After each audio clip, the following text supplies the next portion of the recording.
Hello everyone, I am Shefali. I welcome you all in your business studies class. In our last video, we have discussed about financial management. Today, we will discuss about financial decisions. तो financial decision मतलब ऐसे कोई भी decisions जो finance से related हैं, यानी जिनका मनी से कंसर्न है, उन डिसीजंस की बात होगी। तो यहाँ 3 टाइप्स के फाइनेंशियल डिसीजंस एक बिजनेसमैन को लेने होते हैं। First one is investment decision. अब इन्वेस्टमेंट का मतलब है कि वो अपनी मनी को एसेट्स में किस तरह से इन्वेस्ट करे कि उसके लिए सिचुएशन मोर प्रॉफिटेबल हो जाए, उसकी सिचुएशन उसको सबसे ज़्यादा मैक्सिमम प्रॉफिट हो, इस तरह का कॉम्बिनेशन हो। सेकेंड डिसीजन होते हैं फाइनेंसिंग डिसीजन, कि आप अपने फंड्स कहाँ से फाइनेंस करोगे, जो आपके लॉन्ग टर्म सोर्सेज हैं उनका क्या कॉम्बिनेशन बनाओगे, यानी डिबेंचर से कितना लोगे, इक्विटी शेयर कैपिटल से, प्रेफरेंस शेयर से कितना अरेंज होगा, इस टाइप में।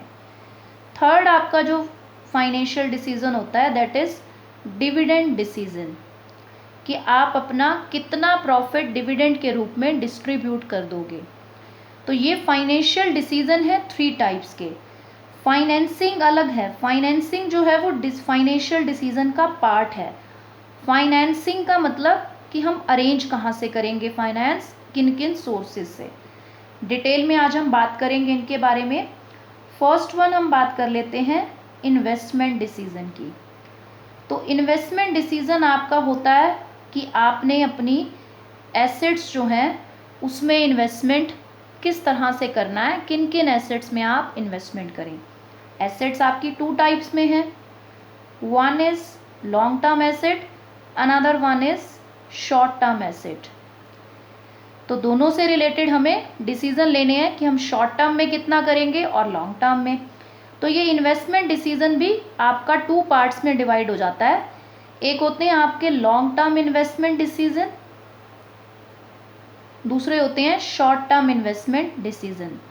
लॉन्ग टर्म एसेट्स में इन्वेस्ट करने का मतलब उनका दूसरा नाम होता है कैपिटल बजटिंग। कैपिटल बजटिंग का मतलब होता है कि आप अपनी फिक्स एसेट्स में कितना इन्वेस्टमेंट करोगे। तो ये डिसीजंस जो है वो आपके लॉन्ग टर्म एसेट से रिलेटेड होते हैं। अब लॉन्ग टर्म एसेट से रिलेटेड डिसीजन लेने के लिए आपको कुछ चीज़ें ध्यान में रखनी है। वन इज़ कि आपकी कॉस्ट कितनी है उस एसेट की। सेकंड इज़ कि आपको कितना प्रॉफिट या प्रॉफिटेबिलिटी मिलेगी उस एसेट में इन्वेस्ट करके। लाइक आपको एक मशीनरी खरीदना है, तो उस मशीनरी पर आप कितना खर्च करोगे और मशीनरी से कितना आउटपुट मिलेगा, कितना बेनिफिट क्रिएट होगा आपके प्रॉफिट्स में, वो कितना हेल्पफुल रहेगी वो मशीनरी, या लैंड एंड बिल्डिंग है, कोई भी आपका लॉन्ग टर्म एसेट है। तो ये आपको कॉस्ट और प्रॉफिटेबिलिटी को ध्यान में रख करके इन डिसीजंस को लेना होता है। ये चीज़ हमें यहाँ पर ध्यान में रखनी है। नेक्स्ट होते हैं आपके short term investment decision. Short term investment का मतलब है कि आपकी करंट जो एसेट्स हैं उनमें आप इन्वेस्टमेंट जो है वो कितना करोगे, मतलब आपकी लिक्विडिटी पोजीशन जो है वो अच्छी मेंटेन रहनी चाहिए। आपके पास अपनी करंट लाइबिलिटीज़ को पे करने के लिए इनफ पैसा होना चाहिए, या आप इसको ये कह सकते हो कि आपकी वर्किंग कैपिटल मैनेजमेंट सही होनी चाहिए। वर्किंग कैपिटल होती है current assets minus current liabilities. तो ये आपको वर्किंग कैपिटल हेल्प करती है आपको आपकी डेली रूटीन के एक्सपेंसेस को पे करने में। Current asset minus current liability, यानी जितनी करंट एसेट एक्सेस में पड़ी है मेरे पास लाइबिलिटीज से ऊपर, वो मेरी वर्किंग कैपिटल है, यानी लिक्विडिटी पोजीशन है कि डे टू डे एक्सपेंसेस को हम कितना जो है वो इजीली अपना कॉप अप कर पाएंगे। तो यहाँ पर आपके ये दोनों ही डिसीजंस आपको लेने हैं और इनसे रिलेटेड यहाँ हम कॉस्ट और प्रॉफिटेबिलिटी को ध्यान रखते हैं और इसमें हम लिक्विडिटी पोजीशन और प्रॉफिटेबिलिटी दोनों को हम ध्यान में रख के चलते हैं और उसको देख के हम डिसीजन लेते हैं। अब हम कुछ फैक्टर्स को डिस्कस करेंगे जो हमें फैक्टर्स ये बताएंगे कि क्या क्या फैक्टर्स हैं जो इनको अफेक्ट करते हैं। फर्स्टली हम लॉन्ग टर्म से रिलेटेड फैक्टर्स को डिस्कस करते हैं। Factors related to long term investment decision. First होता है कि cash flows of the project, यानी जिस प्रोजेक्ट पर यानी जिस चीज़ पर आप इन्वेस्टमेंट करना चाहते हो उसके कैश फ्लोज कैसे हैं। मीन्स आप उस पर जितना इन्वेस्टमेंट करोगे वो बन जाएगा आपका कैश का आउटफ्लो, कि बिजनेस में से पैसा बाहर जाएगा, इन्वेस्टमेंट होगी, फिर उससे जितना प्रॉफिट आपको रिसीव होगा वो होगा आपका इनफ्लो। तो ये आउटफ्लो और इनफ्लो को कंसीडर करते हुए आपको एक बैलेंस डिसीजन लेना होता है। इन दोनों को ध्यान में रख के हम अपना इन्वेस्टमेंट का डिसीजन लेते हैं। नेक्स्ट आपके पास जो फैक्टर आप कंसीडर करते हो that is rate of return. Means आप जिस भी एसेट पर पैसा लगाओगे उसकी रेट ऑफ रिटर्न क्या है, आपको इन रिटर्न कितने रिवॉर्ड मिलेगा, कितना आपको वो अर्निंग करने में हेल्प करेगी वो asset. Then investment criteria. Investment criteria कहता है कि वेरियस फैक्टर्स को कंसीडर करो। फॉर एग्जांपल उसमें कितने फंड्स इन्वॉल्व हैं, रेट ऑफ इंटरेस्ट हमारा, रेट ऑफ रिटर्न क्या आएगी, कैश फ्लोज क्या रहेंगे, ये सारा क्राइटेरिया जो है कंसीडर करने के बाद हम इन्वेस्टमेंट का डिसीजन लेते हैं। तो यहाँ पर ये क्राइटेरिया आपको फॉलो करना है। अब बात आती है कि शॉर्ट टर्म इन्वेस्टमेंट डिसीजन लेने के लिए हमें क्या फैक्टर्स को ध्यान में रखना है। तो यहाँ आपको एक ही फैक्टर शॉर्ट टर्म के लिए ध्यान में रखना है कि आपका वर्किंग कैपिटल मैनेजमेंट ऑप्टिमम होना चाहिए।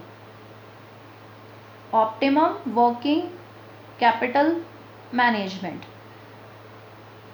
कि वर्किंग कैपिटल अगर आपकी देखो आपके पास एक्सेस में पड़ी होगी तो वो भी अच्छा नहीं है, बिकॉज लिक्विडिटी अच्छी रहेगी लेकिन आपका पैसा ब्लॉक रहेगा, आप उसको आइडल रहेगा, आपका कैश है, स्टॉक है, उसको आप यूज़ नहीं कर रहे हो अगर एक्सेस में पड़ा है तो, ओवर वर्किंग कैपिटल है अगर, और अगर आपके पास कम है वर्किंग कैपिटल तो आपको लिक्विडिटी पोजीशन में परेशानी आएगी। तो ये सब चीज़ें हमें ध्यान में रखनी है और इसको देखते हुए हम एक बैलेंस्ड या ऑप्टिमम वर्किंग कैपिटल की मैनेजमेंट करते हैं। यही फैक्टर है जो शॉर्ट टर्म आपके इन्वेस्टमेंट डिसीजंस को अफेक्ट करता है। तो ये थे आपके इन्वेस्टमेंट डिसीजन से रिलेटेड। नेक्स्ट अब हम बात करते हैं फाइनेंसिंग डिसीजन की, कि आपके पास जो वेरियस सोर्सेज अवेलेबल होते हैं लॉन्ग टर्म आपके फाइनेंसिंग के, उनको आप किस कॉम्बिनेशन में जो है वो डिसाइड करें कि वो आपके लिए मोस्ट प्रॉफिटेबल रहें। फाइनेंसिंग डिसीजन, तो फाइनेंसिंग डिसीजन है कि आपको सिलेक्शन करना है of various long term sources of finance, कि आपको पैसा जो रिसीव होता है, फॉर एग्जांपल आप डिबेंचर इशू कर सकते थे, आप लोन ले सकते हो, प्रेफरेंस शेयर आप जो है वो इशू कर सकते हो, और इक्विटी शेयर भी आप जो है वो इशू कर सकते हो, और अपने ही प्रॉफिट को वापस इन्वेस्ट कर सकते हो, रिटेन्ड अर्निंग कहते हैं जिसे हम। तो ये आपके पास डिफरेंट सोर्सेज अवेलेबल हैं। अब आपको इसमें से एक परफेक्ट कॉम्बिनेशन चूज़ करना है कि कितना कौन से सोर्स से मैं पैसा अरेंज करूं, यहाँ आपको ये डिसीज़न लेना है। तो अब इसके लिए कुछ फैक्टर्स हैं जो इसको डिसीज़न को लेते टाइम आपको अफेक्ट करेंगे। वो फैक्टर्स क्या हैं? फर्स्ट फैक्टर होता है कॉस्ट, कि आपको लागत यानी कितना महंगा पड़ेगा वो सोर्स। जैसे डिबेंचर की बात करूं, एक फिक्स रेट ऑफ इंटरेस्ट है, उसके बाद उससे ज़्यादा आपसे जो है वो कुछ डिमांड नहीं करते। लेकिन अगर वहीं आप इक्विटी शेयर का देखो तो वो मैक्सिमम हिस्सा प्रॉफिट का उनके पास जाता है।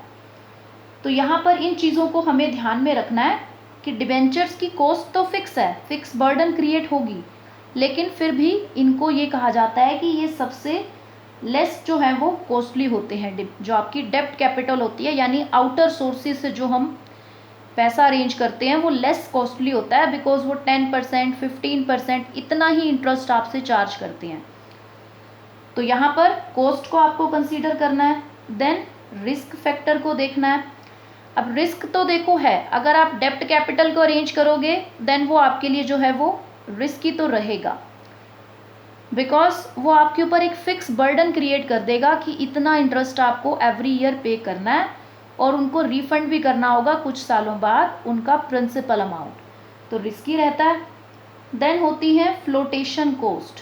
फ्लोटेशन कॉस्ट होती है कि जब आप शेयर्स को इशू करते हो तो उस टाइम पे जो भी आपके खर्चे होते हैं वो होती है फ्लोटेशन कॉस्ट। तो अगर फ्लोटेशन कॉस्ट नहीं पे करनी है तो हमें कोई और सोर्स चूज़ करना होगा, लाइक रिटेन्ड अर्निंग, हम अपने ही प्रॉफिट को वापस इन्वेस्ट कर दें एज कैपिटल। देन है कैश फ्लो पोजीशन। अब वैसे जो हम कह रहे हैं कि हम अपने प्रॉफिट को इन्वेस्ट कर दें, वहाँ ये भी बात है कि फिर अब अगर आप डिविडेंड अगर नहीं डिस्ट्रीब्यूट करोगे तो आपके शेयर होल्डर्स भी सेटिस्फाई फील नहीं करेंगे, तो इसीलिए हम सारा का सारा प्रॉफिट री इन्वेस्ट नहीं करते, कुछ हद तक हम एज डिविडेंड अपने शेयर होल्डर्स को भी बांटते हैं। देन है कैश फ्लो पोजीशन, मीन्स आपको कितने कैश आउटफ्लो होगा आपका और कितना इनफ्लो होगा आपके पास। अब यहाँ पर बात यह है कि अगर तो आपकी कैश फ्लो पोजीशन अच्छी है, इनफ्लोज आपके पास अच्छे हैं, तो उस टाइम पे आप जो है फिक्स्ड कॉस्ट वाले यानी डेप्ट कैपिटल को इजीली यूज़ कर सकते हो। फिक्स कॉस्ट मतलब जिस पर रेट ऑफ इंटरेस्ट फिक्स है कि देना ही होगा। इक्विटी शेयर होल्डर्स के ऊपर ऐसी कोई बर्डन नहीं होती, कोई फिक्स वो आपसे डिविडेंड या इंटरेस्ट नहीं मांगते, ना वो कहते कि हमारी कैपिटल वापस करो। वो एक तरह से ओनर्स की तरह काम होता है उनका, कि ओनर्स हैं वो बिजनेस के, एट द एंड वो रिसीव करते हैं, बट प्रॉफिट का मैक्सिमम हिस्सा उन्हीं के लिए बचता है। तो यहाँ अगर कैश फ्लो पोजीशन अच्छी है तो आप लोन्स वगैरह ले सकते हो ताकि आप उनके ऊपर इंटरेस्ट वगैरह इजीली पे कर पाओगे।